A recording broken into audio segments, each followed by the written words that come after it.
شروع اللہ کے نام سے جو بڑا مہربان نہایت رحم والا ہے۔ تمام دیکھنے اور سننے والے دوستوں کو السلام علیکم۔ دوستو، قرآن پاک کو جہاں دیگر خصوصیات و امتیاز حاصل ہیں وہ کسی اور کتاب میں نہیں۔ ان میں سے ایک خصوصیت یہ بھی ہے کہ اللہ تعالیٰ نے اس کی حفاظت کا ذمہ خود لیا ہے۔ 14 صدیوں سے زائد کا وقت گزر جانے کے باوجود قرآن مجید اپنی اصلی شکل میں اسی آب و تاب کے ساتھ موجود ہے۔ دنیا کی بڑی سے بڑی طاقتیں باوجود ہزاروں کوششوں کے اس میں کسی قسم کی تبدیلی کرنے میں کامیاب نہ ہو سکی۔ تاریخی کتب میں حفاظت قرآن کے بڑے بڑے بہت سے واقعات ملتے ہیں۔ ان مختلف واقعات میں سے ایک مامون رشید کے دور کا ایک واقعہ پیش کیا جا رہا ہے کہ مامون رشید کی عادت تھی کہ وہ اپنے دربار میں علمی مسائل پر بحث و مباحثے اور مذاکرے کرایا کرتے تھے، جس میں ہر اہل علم کو آنے کی اجازت تھی۔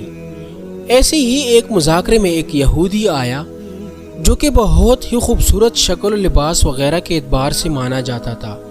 جب گفتگو کی تو وہ بھی فصیح اور بلیغ اور عقلانہ گفتگو تھی۔ جب مجلس ختم ہو گئی تو مامون رشید نے اسے بلا کر پوچھا کہ تم اسرائیلی ہو؟ تو اس شخص نے اقرار کیا۔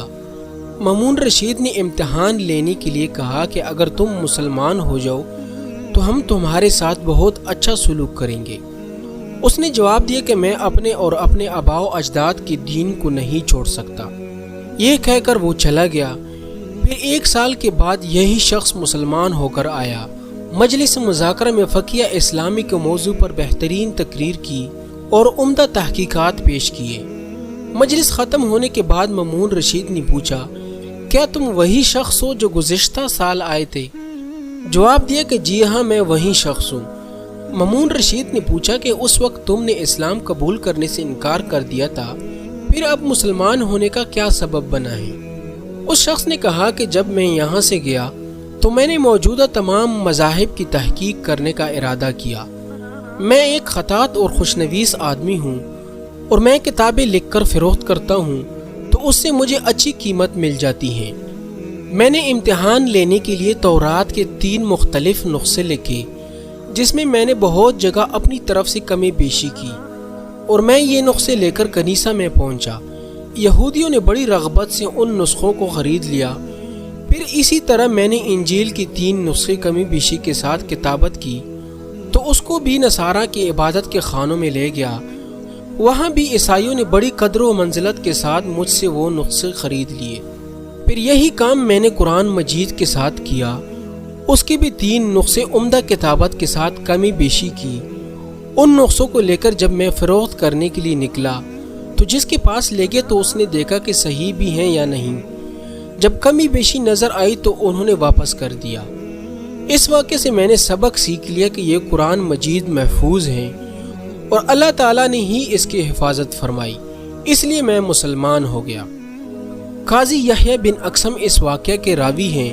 کہتے ہیں کہ اتفاقاً اسی سال مجھے حج ادا کرنے کی توفیق ہوئی۔ وہاں سفیان بن عینیہ سے ملاقات ہوئی تو یہ قصہ ان کو سنایا۔ انہوں نے فرمایا بے شک ایسا ہی ہونا چاہیے تھا کیونکہ اس کی تصدیق قرآن میں موجود ہے۔ یحییٰ بن اقسم نے پوچھا کہ قرآن کی کون سی آیت میں ہے؟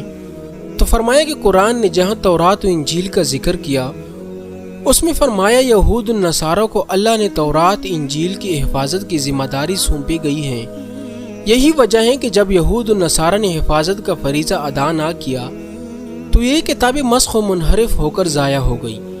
باخلاف قرآن کریم کے اس کے متعلق اللہ تعالیٰ نے فرمایا، یعنی ہم ہی اس کے محافظ ہیں، اسی وجہ سے اس کی حفاظت خدا تعالیٰ نے خود فرمائی۔ تو دشمنوں کے ہزاروں کوششوں کے باوجود بھی اس کے ایک لفظ میں بھی فرق نہ آ سکا۔ تو دوستو، آج عہد رسالت کو بھی تقریباً 1400 سال سے زائد کا عرصہ گزر چکا ہے۔ تمام دینی اور اسلامی امور میں مسلمانوں کی کوتاہی اور غفلت کے باوجود قرآن کے حفظ کرنے کا سلسلہ تمام دنیا کے مشرق و مغرب ممالک میں اسی طرح قائم ہے۔ ہر زمانہ میں لاکھوں نہیں بلکہ کروڑوں مسلمانوں کے بچے، جوان، بوڑھے، لڑکے، لڑکیاں موجود ہیں جن کے سینوں میں پورا قرآن محفوظ ہے۔ کسی بڑے سے بڑے عالم کی بھی مجال نہیں کہ ایک حرف غلط پڑھ دے، اسی وقت بڑے اور بچے اس کی غلطی پکڑ لیں گے۔